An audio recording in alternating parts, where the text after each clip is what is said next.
Today we're going to talk about Newton's method of roots. This is a method that was invented hundreds of years ago to find where a curved function, usually not necessarily a line, but something with a little bit of curvature, hits the x-axis. Today you would use your graphing calculator, but it was pretty incredible that 100 years ago this was so effective. So the idea draws from calculus and tangent lines. Looking at this visual, the red line is what I want to find the root of. So I want to know where it hits the x-axis. You start with an initial guess. So we're saying, okay, right here I think it's going to hit the x-axis. I plug it into the function. Well, the function doesn't equal 0, so I know it doesn't hit there. However, I do know that I can find a tangent line to that function using the function value and the slope at that point. So then what I'm going to do is I'm going to force that tangent line to hit the x-axis. So I'm going to say, where does this tangent line hit the x-axis? That's going to become my next guess. And usually this is going to be more accurate than the first. It's going to hug that curve. So then I say, okay, let me do the same process again. I plug the x value into the function value.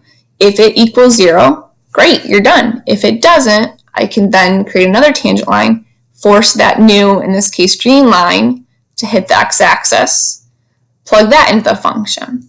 You're usually asked to do this a few times, and they usually give you a guess that makes those few iterations work out pretty well. If you didn't have a number of times to repeat this process, you would just repeat the process until you got a very close x value, or it kept being the same exact x value every single time. Then you know that tangent line is hitting the x-axis over and over again. So in terms of where this comes from, I'm going to go back and forth between my written notes and what's typed in this paper. They're saying, okay, you're having an initial guess. So I'm going to circle that. So here's my initial guess. We're saying that doesn't equal 0. But you do know that you want to create a tangent line with that. So I created a tangent line here. I use my first derivative. I use my initial x, my initial function value. And you know you want to force that line to equal 0. So that's your x sub 1. That's what we really want to find. Because if I know this strategy, I can keep finding the next x as long as I have the x before it. It's a recursive relationship. So if you look at my next line of work, I forgot this x sub 1 here. All I did is I took my tangent line, I plugged in my point x sub 1 and my y value 0, and I did a little bit of manipulation. Okay, so I'm going to kind of steal their manipulation over here. Did a little bit of manipulation, and in the end, I got x sub 1 by itself. So this is how this formula works. I'm going to show you on the bottom of the page.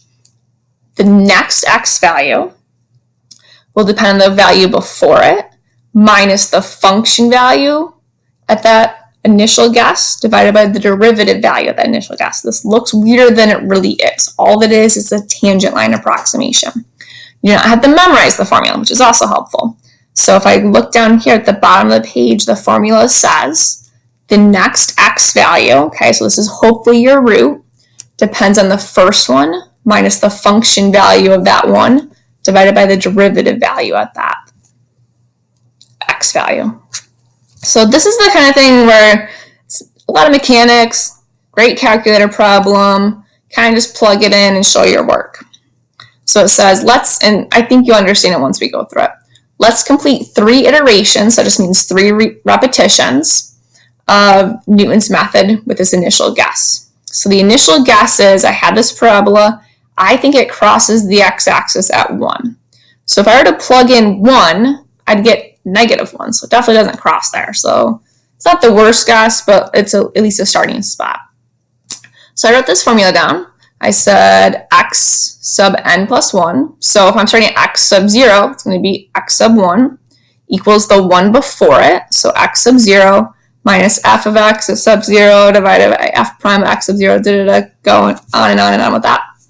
So what I did is I plugged in the point, the x value, 1. The function value at 1 we talked about was -1. And the first derivative value, I need the slope because it's a tangent line, would have been 2x, or so my side work up there. I plugged that in and put this in my calculator. So again, x sub 1 is 1.5. If they weren't telling you to do 3 iterations, you'd want to double check. Plug that into your function. Does it equal 0? If it does, you're done. It doesn't, okay? So it ends up being 0.25. So you just went from -1 to 0.25. It's a pretty good jump. So then take this x value. So this is x sub 2 now. I'm going to the next iteration. Depends on the one before it, divided by some information about the one before it.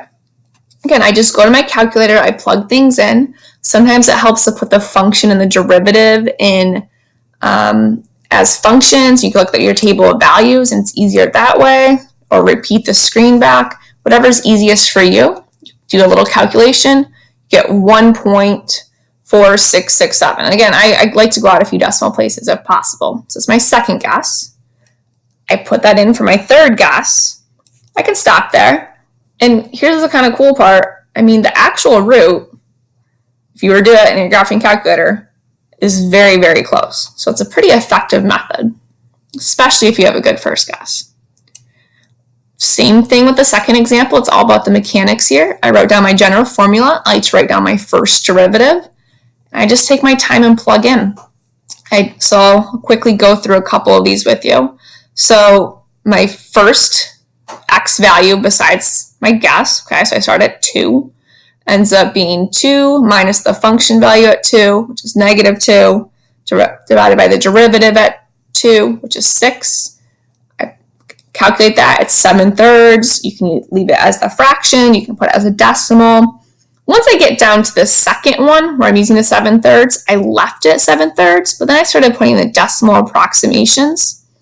And I go from 2 to 7/3 as a guess. So I'm at 2.33. Now it's actually bringing me back down. So it self-adjusts to 2.27. And I do it a third time, and I get 2.6953. You will know how many places to round to on the final. It will be very clear about that. If I put this in my graphing calculator, that's the actual root. So very, very close.